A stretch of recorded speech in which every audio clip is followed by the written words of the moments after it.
देख, एक दुकानदार 5 पेन खरीदने पर 3 पेन मुफ्त देता है। बताओ कि दुकानदार के कितने परसेंटेज वो डिस्काउंट दिए।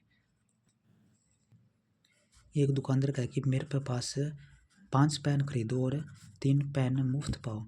मतलब कि टोटल कितनी वस्तु दिए, 5 3 8, टोटल कितनी 8 और डिस्काउंट कितने के दिए 3 पर, तो गुणा में 100 ऐसे निकलेगा। नीचे 5 कौन लिखना है, यो 8 लिखना है। ठीक है, 8 क्यों लिखना है कि टोटल वस्तु, टोटल जो आर्टिकल है तो 8 ही दिया अपना है, 5 + 3। ठीक है, डिस्काउंट होगा क्या चीज़ है, डिस्काउंट यही तो चीज़ हुआ है।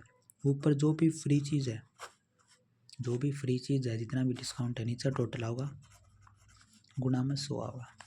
ओके, अगला क्वेश्चन ये है कि दुकानदार 20% के जो डिस्काउंट दिया है, साथ ही 12 वस्तुएं खरीदने पर 4 वस्तुएं मुफ्त देता है। अब बताइए कि अगले जो है टोटल कितना परसेंट का डिस्काउंट दिया है वो पूछा है। पहले 20% का डिस्काउंट तो दे हुई है, उसके बाद में 12 आर्टिकल खरीदने के बाद में भाई 4 आर्टिकल फ्री दिए 12 के साथ। हमेशा पहले काम यो करना है कि MP और SP मार्क प्राइस और सेलिंग प्राइस लिखनी है कि अपना दिमाग में रह के निकालने के लिखना है। उसने बोला कि 20% का डिस्काउंट दिया, 20% का 20 ना के लिखा 1/5, मतलब कि 5 की चीज़ 1 का डिस्काउंट दिया, 4 में बचेगा। फिर इसने बोले कि 12 आर्टिकल खरीदने के बाद में 4 आर्टिकल फ्री देता है। 12 आर्टिकल खरीदने के बाद में 4 आर्टिकल फ्री देता है। टोटल कितनी है, 12 4 16, नीचे टोटल होगा, ऊपर फ्री वाली चीज़ आओगी। फ्री कितनी है 4, गुणा में 100। ठीक है, इसने काट दें,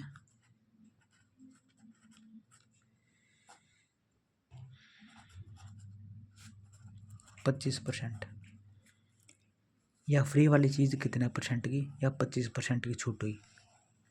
ठीक है, 25% ना पक्के लिखा 1/4, कैसे 25 डिवाइड में 100, 25 एकम 25, 25 100, 1/4, 4 की चीज़ 1 की छूट, बेची कितने की 3 की, टोटल 4 है 12, 12 की चीज़ 20 की चीज़ 12 में बेचती, डिस्काउंट नीचे टोटल गुणा में 100।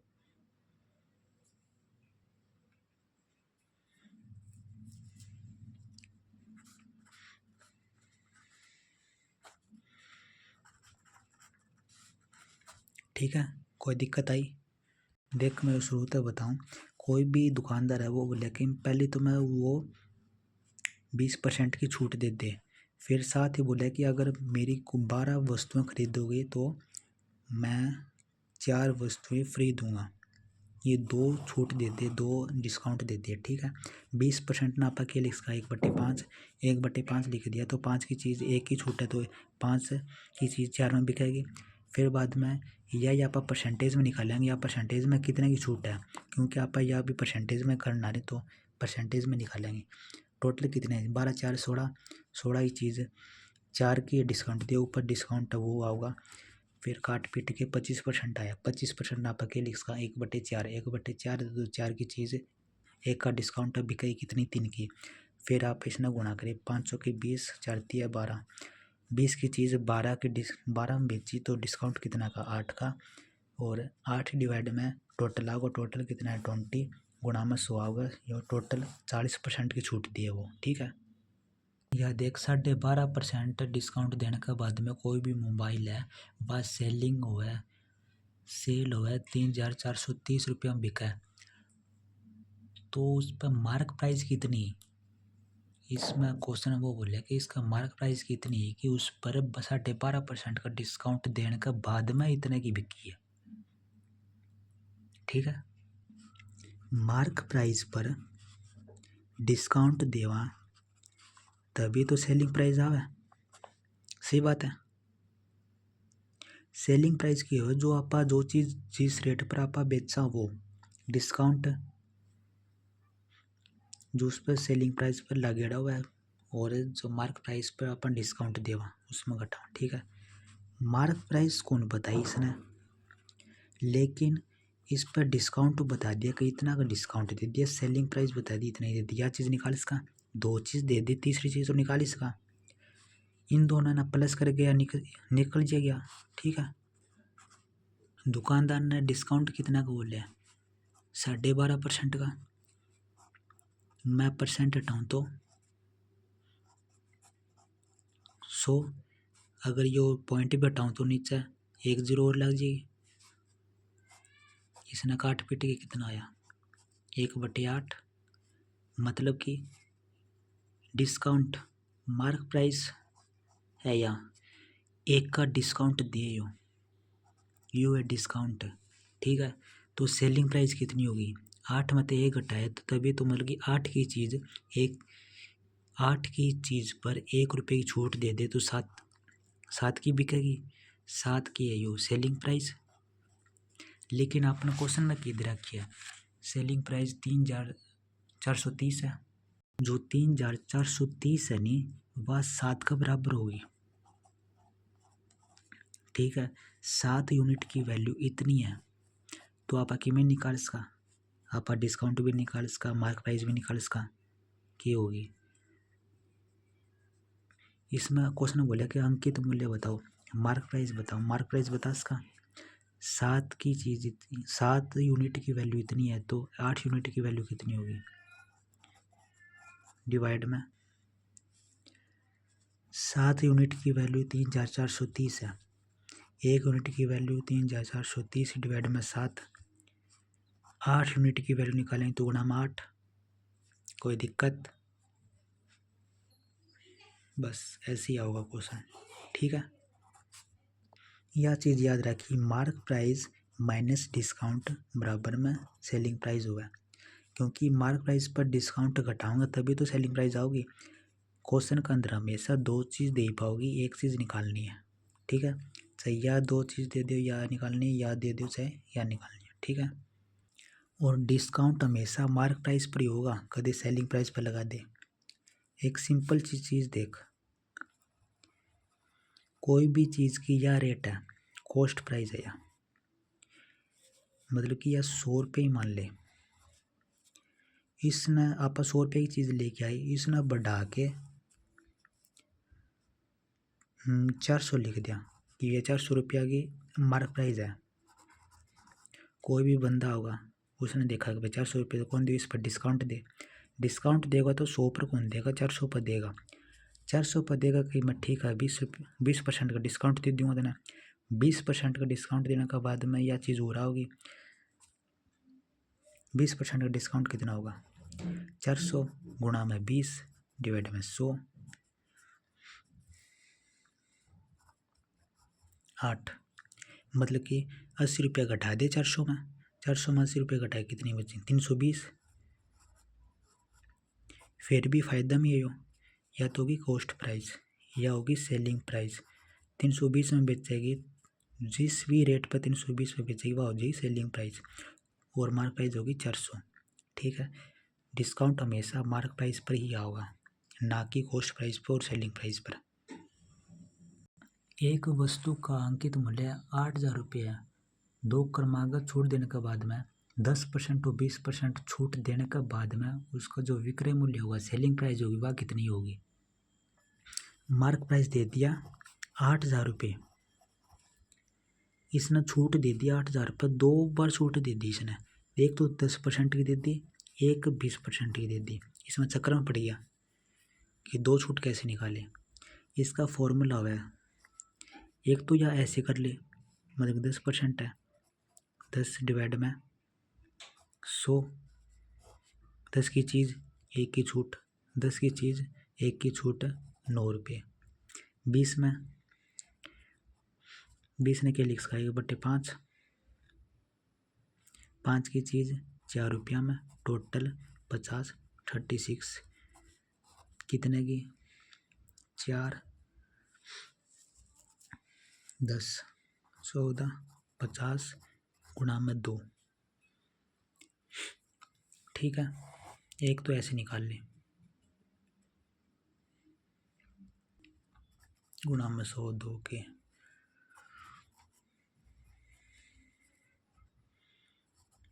28%। एक तो ऐसे निकाल ले, या फिर ये तो हो गया आपा जो पुराना करके आए वो।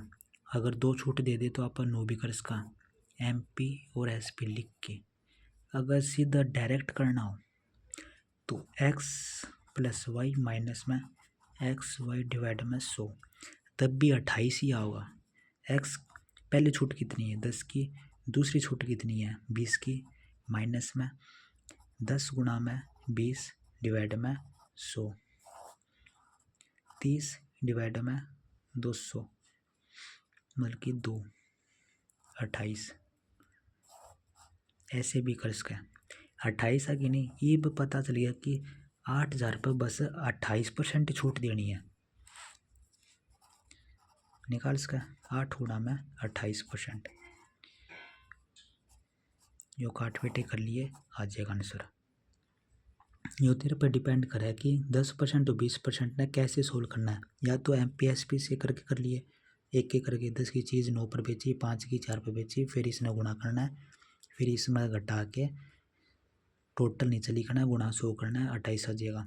या फिर ऐसे कर लिए x plus Y minus XY, पहली छूट दूसरी छूट 10 की, फिर प्लस 20 की, माइनस में ये साइन याद रखिए, माइनस में 10 गुणा 20 डिवाइड में 100। ठीक है।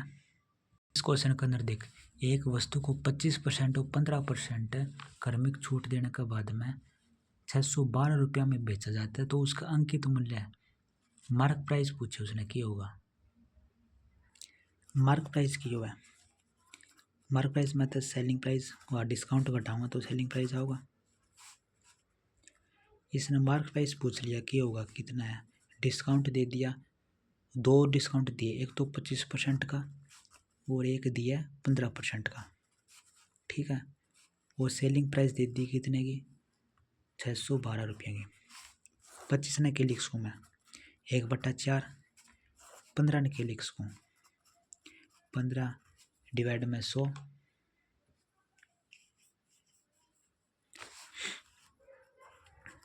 3/20।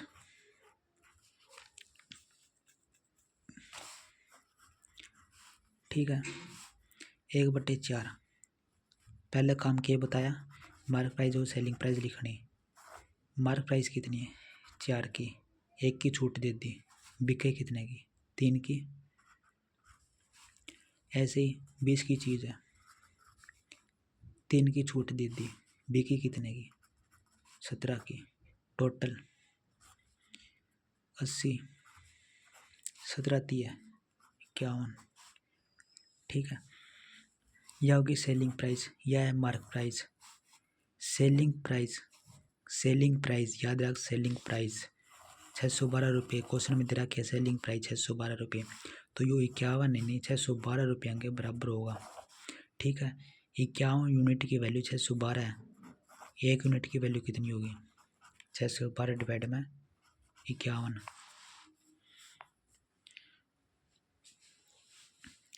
ठीक है। फिर बाद में मार्क प्राइस पूछा, मार्क प्राइस कितना है 80, तो आप गुणा में 80 करेंगे, क्वेश्चन आ जाएगा। ओके, कोई दिक्कत सुने। मार्क प्राइस पूछिए इसने, सेलिंग प्राइस दे रखी है, डिस्काउंट दे रखी है, 2 बार डिस्काउंट दे रखी है, तो इसने आप एक सिंगल यूनिट में सिंगल डिस्काउंट में कन्वर्ट कराएंगे। सिंगल खातिर आप MP और SP लिखाएंगे। 25% ने के लिख सका 1/4, 15 ने लिख सका 3/20 है। 4 की चीज़ 1 की छूट दे दे तो 3 में बिकेगी, 20 की चीज़ 3 में छूट दे दे तो 17 की बिकेगी। फिर इसने गुणा कराएंगे 80 और फिर इसने 51। फिर बाद में सेलिंग प्राइस दे रखी है, सेलिंग प्राइस यानी आप या भी तो सेलिंग प्राइस ही तो निकाली है और क्या निकाली है, तो यह 612 रुपये के बराबर होगी। 51 यूनिट की वैल्यू 612 है, तो 1 यूनिट की वैल्यू कितनी होगी 51 डिवाइड में जाएगा। फिर इसने मार्क प्राइस पूछे, मार्क प्राइस की आप यूनिट काट रखी है कितनी 80, 80 तो गुणा कर दें मार्क प्राइस आ जाएगी। सिंपल। इसमें देख, एक व्यापारी वस्तुओं की कीमत में क्रय मूल्य से 40% अधिक अंकित करता है और 25% की फिर बाद में छूट भी देती है। एक होगा cost price, mark price, selling price और डिस्काउंट। कॉस्ट प्राइस हमेशा अपने आप में 100% हुआ है।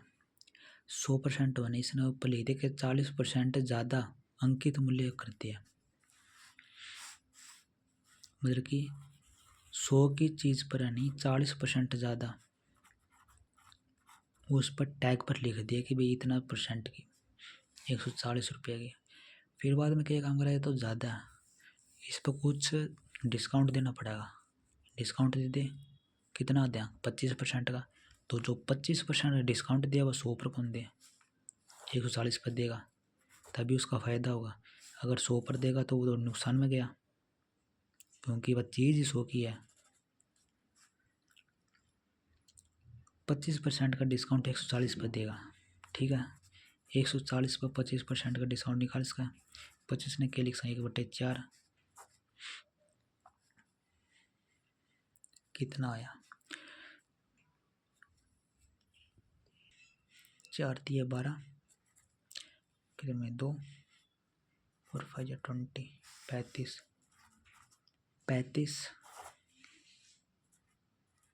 35 रुपया की डिस्काउंट दे दिया उसने। 100 की चीज़ 140 में बेचने का मतलब बनाया, लेकिन 35 रुपये की उसने छूट भी दे दी बाद में। फिर भी वो प्रॉफिट में रहा, कितना का 5 रुपये प्रॉफिट में रहा, ठीक है। अगर परसेंट में पूछ ले 5 डिवाइड में नीचे टोटल, नीचे कॉस्ट प्राइस आओगी। कॉस्ट प्राइस कितनी है 100 ही है, गुणा में 100, 5% प्रॉफिट में उसका। एक ये क्वेश्चन है कि 10% की छूट देने पर 30% का लाभ होता है, तो उसका अंकित मूल्य क्रय मूल्य से कितना अधिक है।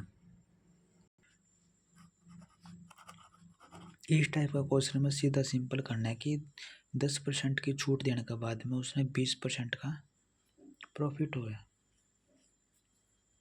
क्या बोलिए मैं 10% की छूट देने पर 30% का लाभ होता है।